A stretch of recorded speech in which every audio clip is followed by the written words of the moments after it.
അടുത്തതിൽ രണ്ട് ടൂളുണ്ട് ഇവിടെ, റൊട്ടേറ്റ് ടൂളും റിഫ്ലക്ട് ടൂളും. അതല്ലാതെ തന്നെ നമുക്ക് റൊട്ടേറ്റ് ചെയ്യാനൊക്കെ പറ്റും. ഇതൊരു സ്ക്വയർ എടുത്തു.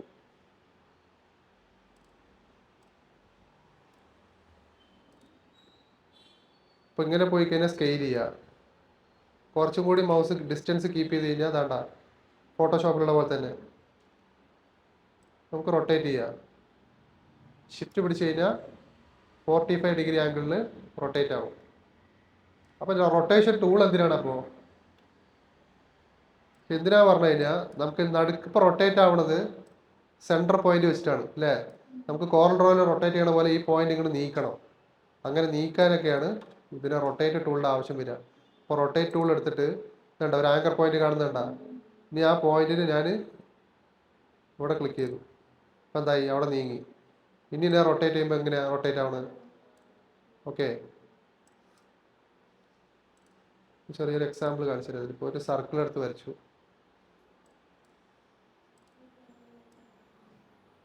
ഷിഫ്റ്റ് പിടിച്ചാലേ പ്രൊപ്പോർഷനായിട്ട് കിട്ടുള്ളൂ. വരച്ചു. ഒന്ന് വലുതാക്കുക. ആൾട്ടും ഷിഫ്റ്റും പിടിച്ചാൽ സെൻറ്ററിൽ നിന്ന് വലുതാവും. അതിന് ചുറ്റും വേറെ ചെറിയൊരു സർക്കിൾ വരച്ചു.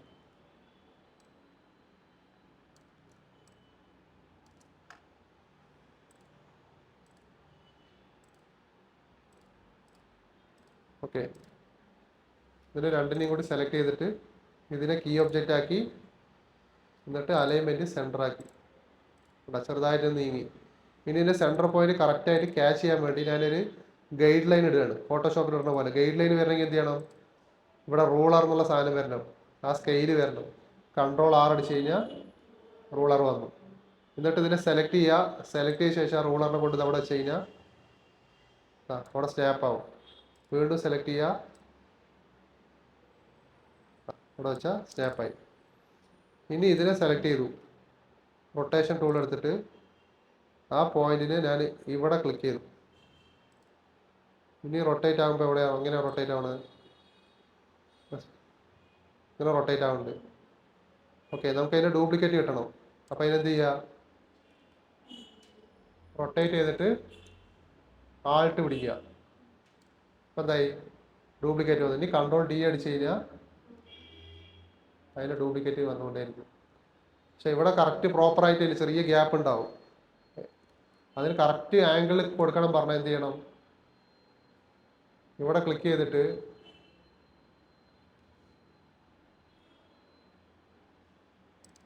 ആൾട്ട് പിടിച്ചിട്ട് ഒന്ന് ക്ലിക്ക് ചെയ്യുക. അപ്പോൾ അവിടെ അളവ് കൊടുക്കാനുള്ള ഡീറ്റെയിൽസ് വരും. ആൾട്ട് പ്രസ് ചെയ്തിട്ട് സെൻറ്റർ പോയിന്റ് ഇല്ലേ, നമ്മൾ എന്തായാലും ഈ പോയിന്റ് ഇവിടെ ക്ലിക്ക് ചെയ്ത് കഴിഞ്ഞാൽ ഇവിടെ ആയിരിക്കും വരിക. ആ പോയിന്റ് അവിടെ കിട്ടാൻ റൊട്ടേഷൻ ടൂളിൽ ആൾട്ട് പ്രസ് ചെയ്യുക. നടുക്കൊരു ക്ലിക്ക് ചെയ്ത് കഴിഞ്ഞാൽ അതങ്ങനെ ഒരു വിൻഡോ വരും. അതിൽ എത്ര ആംഗിൾ വേണം നമുക്ക് അടിച്ചു കൊടുത്താൽ മതി. ഒരു 20 ഡിഗ്രി പറഞ്ഞാൽ 20 ഡിഗ്രി കൊടുത്തു. നമുക്ക് പ്രിവ്യൂ വേണമെങ്കിൽ ഇത് അവിടെ ഓണാക്കിയാൽ കിട്ടും. 20. ഓക്കെ, ഓക്കെ കൊടുക്കാൻ പാടില്ല, കോപ്പി കൊടുക്കണം. ഓക്കെ കൊടുത്താൽ എന്താവും? ഇവിടെ ഉള്ളത് ഇങ്ങോട്ട് നീങ്ങുകയുള്ളൂ. നമുക്ക് വേണ്ടത് ഇതിൻ്റെ ഡ്യൂപ്ലിക്കേറ്റ് കിട്ടണം. അപ്പോൾ എന്ത് ചെയ്യണം? കോപ്പി കൊടുക്കുക. കോപ്പി കൊടുത്തപ്പോൾ അതിൻ്റെ കോപ്പി ഇങ്ങോട്ട് വന്നു. അത് ഇങ്ങോട്ട് റൊട്ടേഷൻ അങ്ങോട്ട് വന്നു. കുഴപ്പമില്ല, കോപ്പി ആയാലും കൺട്രോൾ D അടിച്ച് കഴിഞ്ഞാൽ കറക്റ്റ് ആ 20 ഡിഗ്രി ആംഗിളിൽ എന്തായി? മൊത്തത്തിൽ അതിന് ചുറ്റും വന്നു. ഇതിൻ്റെ ഗൈഡ് ലൈന് കളയണം പറഞ്ഞാൽ ഇങ്ങനെ നീക്കി വെക്കില്ല. ക്ലിക്ക് ചെയ്ത് ഇങ്ങനെ ഡ്രാഗ് ചെയ്താൽ ഗൈഡ് ലൈനും സെലക്ട് ചെയ്യാൻ പറ്റും. ഇങ്ങനെ ക്ലിക്ക് ചെയ്ത് ഡ്രാഗ് ചെയ്ത് അതിൻ്റെ കളർ മാറി കണ്ടില്ലേ? എന്നിട്ട് ഡിലീറ്റ് അടിച്ച് കഴിഞ്ഞാൽ ഗൈഡ് ലൈന് പോകും. കണ്ടാ?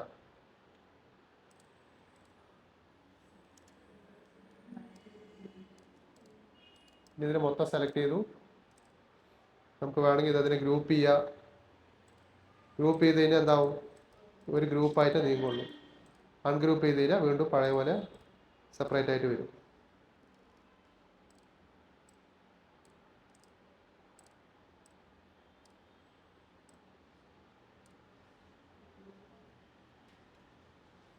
ഓക്കെ, ഇനി ഇതിൽ പറയാൻ ട്രാൻസ്ഫോം, അത് ചെറുതും വലുതാക്കാണ്. ഇതിന് വിത്ത് ടൂൾ പറഞ്ഞ ടൂളുണ്ട്. ഞാൻ പെൻ ടൂൾ എടുത്തിട്ടൊരു ലൈന് വരച്ചു. പിന്നെ സ്ട്രോക്കിൻ്റെ തിക്നെസ് ഒന്ന് കൂട്ടി. ഇപ്പോൾ സ്ട്രോക്കിൽ തന്നെ നമുക്ക് 2-3 ടൈപ്പ് സ്ട്രോക്ക് കൊടുക്കാൻ പറ്റും. ഇതിൽ ഇതവിടെ കാണാൻ പറ്റും. 2 ടൈപ്പ് ഉണ്ട്. ഒന്ന് സ്ട്രോക്കിൻ്റെ തിക്നെസ് കൂട്ടാൻ, പിന്നെ വന്നിട്ട് അതിൻ്റെ സ്വഭാവമാണ് ഇത് കാണുന്നത്. ഇവിടെ വന്നിട്ട് അതിൻ്റെ ബ്രഷിലുള്ള പാറ്റേൺ.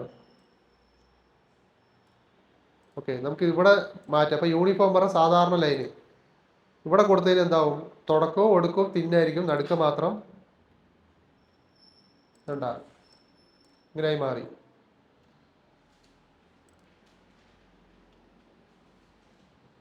ഫസ്റ്റ് കൊടുത്ത എന്തായി? Uniform normal stroke. കുറച്ചും കൂടി തിക്നെസ് കൂട്ടാം. ഓക്കെ, ഇതുണ്ട് അതിൽ കാണുന്ന പോലെ ഇതാവുമ്പോൾ ആ ഷേപ്പിൽ വന്നു. ഇങ്ങനെ ഒരു ഷേപ്പ്.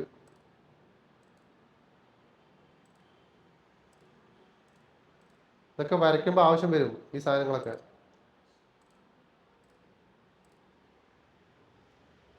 ഇതിനാണ് വിത്ത് ടൂൾ പറഞ്ഞൊരു ടൂൾ ഉണ്ട് ഇതിലിവിടെ. ആ ടൂളിൽ നമുക്കിതിനെ വേണ്ട സ്ട്രോക്കിനെ നമുക്ക് അഡ്ജസ്റ്റ് ചെയ്യാം. അപ്പോൾ ഇവിടെ അഡ്ജസ്റ്റ് ചെയ്യുന്നതിനനുസരിച്ച് ഇവിടെ മാറുന്നു കണ്ട.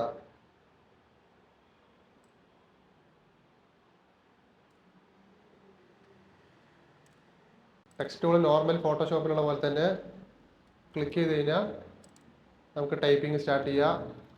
ഫോണ്ട് സൈസ് വലുതാക്കാൻ എന്താ മുകളിൽ പോയി കഴിഞ്ഞാൽ ഫോണ്ട് സൈസ് ഇത് അവിടെ കാണാൻ പറ്റും. അതിൻ്റെ ഫോണ്ട് മാറ്റണമെങ്കിൽ ഇതവിടെ ഫോണ്ട് മാറ്റാം. അതിൻ്റെ ഫാമിലി റെഗുലർ ഇറ്റാലിക്, ഇതിലിപ്പോൾ റെഗുലർ മാത്രമേ ഉള്ളൂ. ഇതാകുമ്പോൾ വേണ്ട ബോൾഡ് ഇറ്റാലിക് ഇതൊക്കെ മാറ്റാം. അലൈൻമെൻറ്റ് ലെഫ്റ്റ് സെൻറ്റർ ഇതൊക്കെ ഞാൻ അഡീഷണൽ ഡീറ്റെയിൽ ആയിട്ട് പറയുന്നില്ല. കാരണം ഫോട്ടോഷോപ്പിൽ എന്താണോ അതേ പ്രൊസീജിയർ തന്നെയാണ് ഇല്ലുസ്ട്രേറ്ററിൽ ടെക്സ്റ്റിൻ്റെ കാര്യത്തിൽ. അതേപോലെ പാരഗ്രാഫിലുണ്ട് ഇതിൽ മൊത്തം പാരഗ്രാഫും ജസ്റ്റിഫൈ ആക്കാൻ. ഇതിലിപ്പോൾ നോർമൽ ടെക്സ്റ്റിലാണ് അപ്പോൾ ഇങ്ങനെ വൺ ഹെഡിങ് ഒക്കെ അടിക്കാൻ വേണ്ടി കൊടുക്കുന്നത്. ക്ലിക്ക് ചെയ്ത് ഡ്രാഗ് ചെയ്താൽ ഒരു ബോക്സ് ആയിട്ടായിരിക്കും വരിക. ഓക്കെ, ഇനി ഞാൻ ടൈപ്പ് ചെയ്യുമ്പോൾ ആ ബോക്സിനുള്ളിൽ മാത്രമേ വരുള്ളൂ. ഇതാണ് പാരഗ്രാഫ് ടെക്സ്റ്റ്. വേണ്ട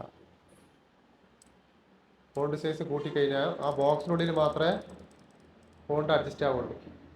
അതാണ് പാരഗ്രാഫ് ടെക്സ്റ്റ് പറയാൻ കാരണം. നമ്മളിതിൽ പാരഗ്രാഫിൽ പോയിട്ട് ജസ്റ്റിഫൈ കൊടുത്താൽ ലെഫ്റ്റും റൈറ്റും ഒതുങ്ങി നിൽക്കും. അപ്പോൾ അത് കറക്റ്റ് ഫില്ലാണ്. അപ്പോൾ ഈ ബോക്സിനെ ഞാൻ ഒന്നും കൂടി ഉള്ളിൽ കൊണ്ടുപോയി കഴിഞ്ഞാൽ ഇവിടെ റെഡ് കളറിലൊരു പ്ലസ് എന്ന് കാണുന്നുണ്ട് കണ്ട. എന്താ കാരണം പറഞ്ഞാൽ ബാലൻസ് ലെറ്റർ അതിൻ്റെ ഉള്ളിലുണ്ട്. അപ്പോൾ താഴോട്ടായി കഴിഞ്ഞാൽ സംഭവം പോയി. നമുക്ക് അല്ലെങ്കിൽ എന്ത് ചെയ്യാം, അതിനെ ഷിഫ്റ്റ് ചെയ്യാൻ പറ്റും. ഇവിടെ ക്ലിക്ക് ചെയ്ത് കഴിഞ്ഞാൽ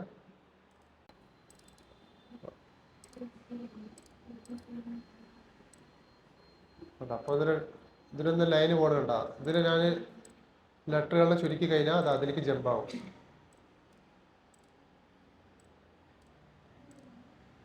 ഓക്കെ, ഇത് ഞാൻ അടുത്ത ആർട്ട് ബോർഡിൽ കൊണ്ടിട്ടാലും പുതിയൊരു ആർട്ട് ബോർഡ് ഇട്ടു. അത് ഈ ബോക്സ് ഇവിടെ ഇട്ടാലും ഇതിൻ്റെ ബാലൻസിന് എന്ത് എഡിറ്റ് ചെയ്താലും ഇതിലേക്ക് ഷിഫ്റ്റ് ആയിക്കോളും. അത് കുറച്ച് കഴിഞ്ഞാൽ അത് അതിലേക്ക് വന്നു. ഓക്കെ,